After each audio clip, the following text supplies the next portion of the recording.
A new report from the Pew Research Center says American politics are not as simple as red versus blue. They're often messy, complicated, and hard to put into a box. Pew surveyed more than 10,000 Americans and split the public into 9 distinct groups along political and cultural values. Among them, the faith-first conservatives, the loyal liberals, and the tuned-out middle. Despite a polarized political environment, the report finds just a minority of Americans are truly all in for either party. Jocelyn Kiley is Director of Political Research at the Pew Research Center. She's one of the authors of this report. She joins us now. Welcome. Thanks for being here. Thank you. So let's take some of these groups in turn here. Among folks who are inclined to support Republicans, what is it that unites them and where are their sharpest disagreements? So we have a number of different groups that lean Republican. 2 I would call the all-in groups. We have a group called the No Apologies Right and the Faith First Conservatives. And then we have what we call the unconventional right and the pragmatic and polite right. They are united generally by a taste for a smaller government and also support for a strong military presence and concerns about things like crime and border security. But what divides the groups on the right are, some of the specifics on some of those issues. So, for instance, those 2 all-in groups are really all in on the Trump administration's policies around deportations. The other groups are not. And that shows up in other areas as well, and some social issues around things around race.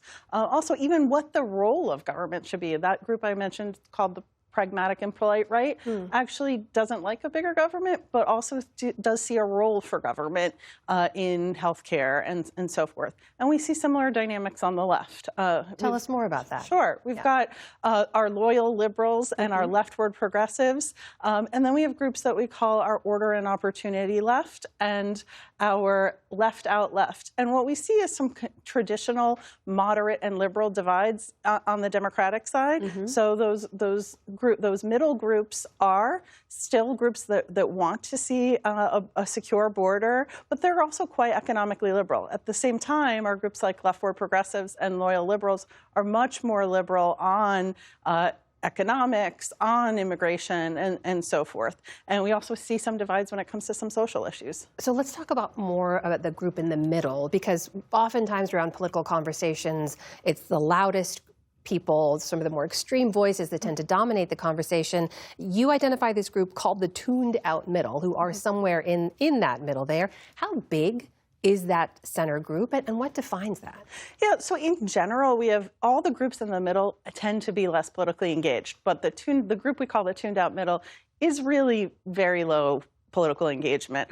Only about a third of them voted in 2024, and they pay attention to politics at a much lower level. That's a group that's about 1 in 10 Americans. But there are some of these other groups that are also in the middle. They may tilt to the left or tilt to the right, that also are not as engaged as some of the more ideological groups on both the left and the right. And for the groups that are sort of flanking the center, right, who tend to lean to the right or lean to the left, are some of those same issues like the immigration and economy issues, are those the things that divide them as well?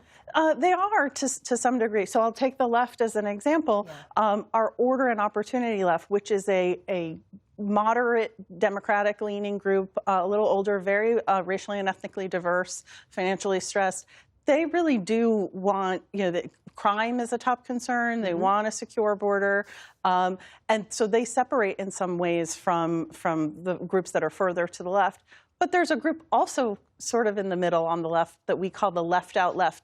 That group is fairly young, but it's not as conservative on those issues of immigration and crime. So even within the center-left, there are some divisions there, and we see similar pattern on the right as well. It's a fascinating way to add nuance to this conversation instead of just left and right and red and blue. And you have done this before. There was a similar sorting of ideologies and typologies 5 years ago you did. Back then you had groups like the stressed sideliners, the outsider left, the ambivalent right.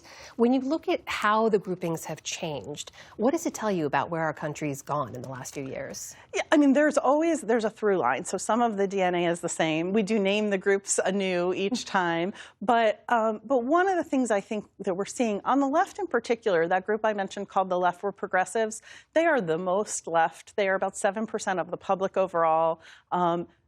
they're somewhat critical of the Democratic Party. I wouldn't go so far as to say overly critical, but that's a newish development. There was maybe the hint of that in our last typology, but it's clearer now.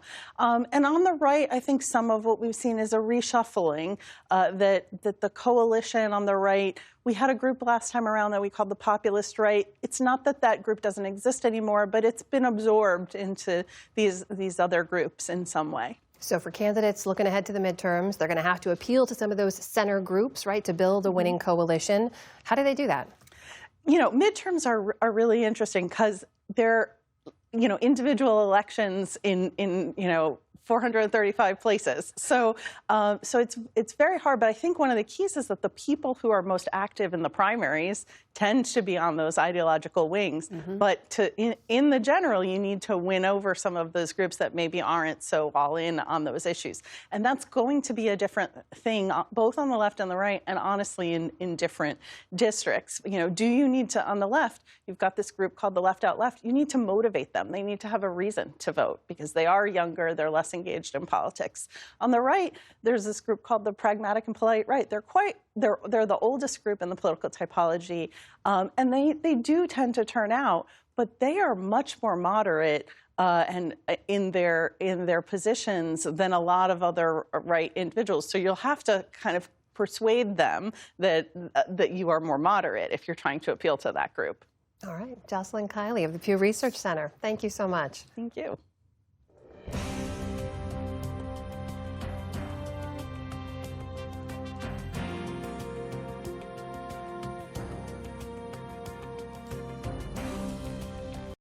Support journalism you trust. Support PBS News. Donate now, or even better, start a monthly contribution today.